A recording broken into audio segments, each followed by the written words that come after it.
ఈరోజు ఆదోని పట్టణంలో ఉన్నటువంటి గర్ల్స్ హాస్టల్స్లో సంబంధించినటువంటి కొంతమంది విద్యార్థులు అస్వస్థతకు గురైనట్లు సమాచారము రావడంతో అక్కడ ఉన్నటువంటి 8 మంది విద్యార్థులను పరామర్శించడం జరిగింది.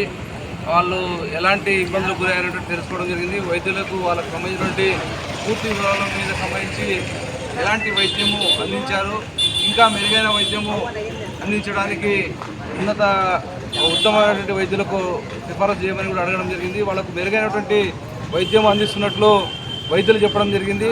హాస్టల్లో నిన్న ఒక అమ్మాయి హై బీపీతో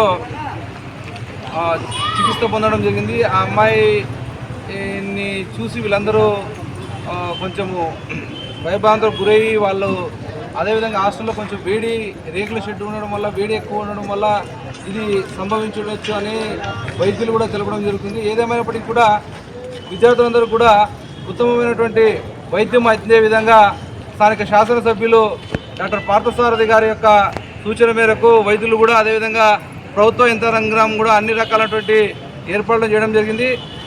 ముఖ్యంగా విద్యార్థులకు ఎలాంటి ఇబ్బందులు కలగకుండా మెరుగైన వైద్యం అందించడానికి ఎమ్మెల్యే గారి యొక్క సూచన మేరకు అన్నీ కూడా చేయడం జరుగుతుంది. నా పేరు Nagaraju Goud, Adoni assembly BJP co convener.